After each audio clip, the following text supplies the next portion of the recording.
Gelang 4A. Bisa, bisa, bisa.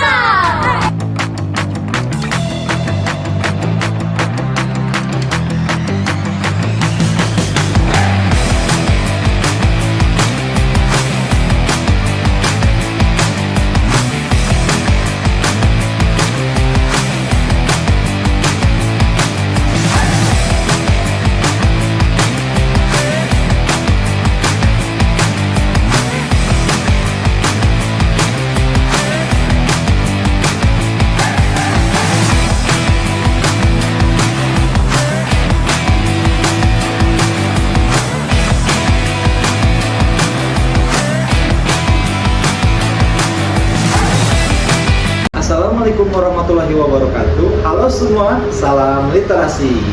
Kembali lagi bersama saya Pak Cecep Ihsan Awaludin dari pembimbing tim Gelang 4A SDN Negeri 04 Kecamatan Nagreg Kabupaten Bandung.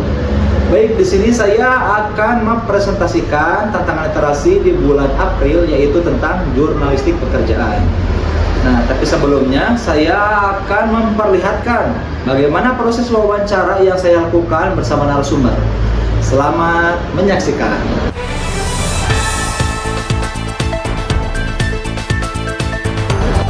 Assalamualaikum warahmatullahi wabarakatuh. Waalaikumsalam warahmatullahi wabarakatuh. Perkenalkan Bapak, nama saya Cecep Ihsan Awaludin dari tim Gelang 4A SDN Negeri 04. Di sini saya ingin mewawancari Bapak mengenai tugas saya, yaitu tentang literasi di bulan April. Apakah Bapak bersedia? Ya, saya bersedia. Kalau boleh tahu Pak, nama Bapak siapa? Nama saya Nendi Rijaldi. Oke, Bapak Nendi berasal dari mana? Dari Nagreg. Berarti primubinya ya Pak di sini Pak. Profesi Bapak sekarang sebagai apa sih Pak? Untuk profesi, saya bekerja di divisi derek jalan tol. Sudah berapa lama Pak bekerja sebagai pegawai direktur? Kurang lebih 3 tahunan. Udah lama ya Pak ya? Lumayan. Oke. Kalau sekarang Bapak bekerja di tol itu di tol mana maksudnya? Tol Cisumdawu, Sunda. ya, yang baru. Cileunyi, Sumedang, Dauan. Sunda.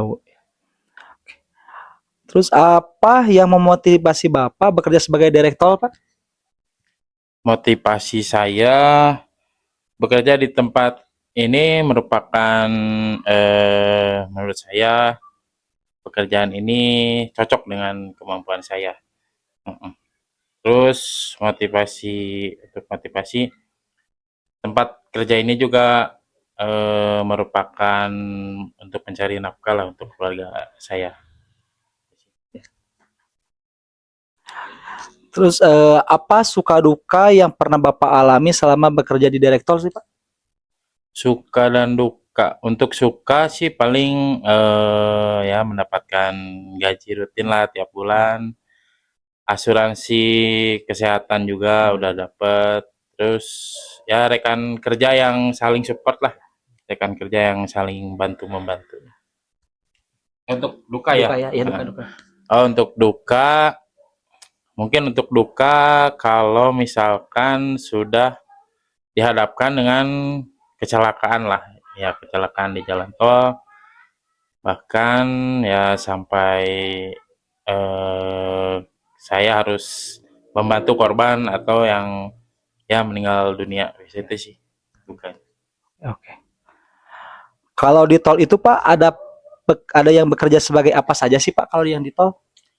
Di jalan tol untuk divisi banyak sih, ada divisi sentral komunikasi, itu dimana buat komunikasi antar pengguna jalan tol sama pihak tol. Terus ada patroli, ada divisi derek, divisi ambulan, dan divisi rescue. Berarti banyak ya Pak ya? Bukan cuma beberapa. Oke, untuk selanjutnya persyaratan apa saja sih Pak yang dibutuhkan apabila ada yang mau bekerja di direktur? Persyaratan paling yang utama mempunyai SIM B1 sih. Terus mampu mengemudikan mobil-mobil besar kayak truk yang Ya. besar. Soalnya kan mobil derek rata-rata mobilnya truk semua. Ya. Oke, terus kalau misal kita membutuhkan derek, Pak, harus menghubungi kemana sih, Pak? Itu?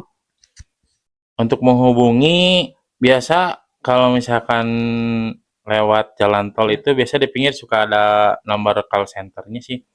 Atau ya sekarang mah udah biasa di sosmed juga banyak sih untuk nomor-nomor call center jalan tol tersebut. Jadi lebih gampang lah, Pak, ya. Ya. Terus apabila kalau ada mobil yang mogok nih, Pak, biasanya suka dibawa kemana itu, Pak?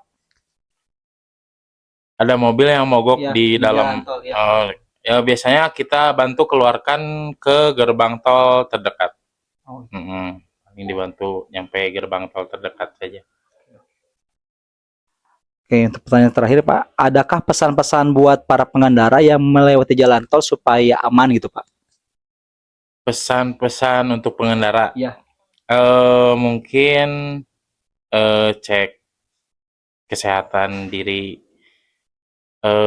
cek juga kesehatan, cek juga kendaraan sebelum berangkat, dan yang paling utama sih ya utamakan keselamatan lah, jangan kecepatan.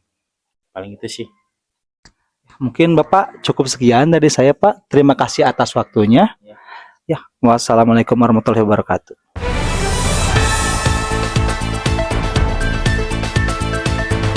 Nah, itu dia proses wawancara yang saya lakukan. Bagaimana? Sangat seru dan menyenangkan serta bermanfaat kan? Nah, sekarang saya akan membacakan hasil dari wawancara bersama narasumber.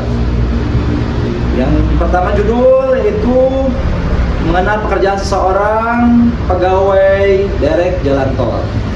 Latar belakang, setiap orang memiliki pekerjaan yang berbeda-beda.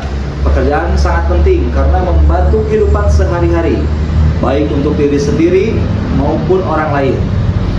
Untuk mengenal lebih dekat salah satu jenis pekerjaan, saya melakukan wawancara dengan seorang yang bekerja sebagai derek di jalan tol. Dari wawancara ini, saya bisa belajar tentang tugas, tantangan, dan keseruan pekerjaan tersebut. Identitas narasumber. Nama narasumber yaitu Bapak Nendi Rizaldi. Pekerjaannya sebagai pegawai derek jalan tol. Tempat wawancaranya di rumah Pak Nendi. Hari dan tanggal wawancara yaitu pada tanggal 22 April 2025. Identitas pewawancara, nama pewawancara Cecep Ihsan Awaludin, tim Gelang 4A, Sekolah SDN Negeri 04, Kecamatan Nagrek. Dari hasil wawancara yang saya dapatkan itu dapat disimpulkan bahwa menjadi pegawai derek di jalan tol bukanlah pekerjaan yang mudah. Harus siap siaga di setiap waktu, harus cekatan. Bahkan bukan hanya itu, sebagai pegawai derek di jalan tol juga harus mempunyai jiwa sosial yang tinggi serta mempunyai komunikasi yang baik, ya. Oke. Terima kasih kepada Bapak Nendi sebagai narasumber yang sudah bersedia diwawancarai. Semoga laporan ini bisa menambah pengetahuan kita sebagai tentang pekerjaan dan menginspirasi teman-teman untuk menghargai semua jenis pekerjaan. Sekian presentasi dari saya. Wassalamualaikum warahmatullahi wabarakatuh. Salam literasi.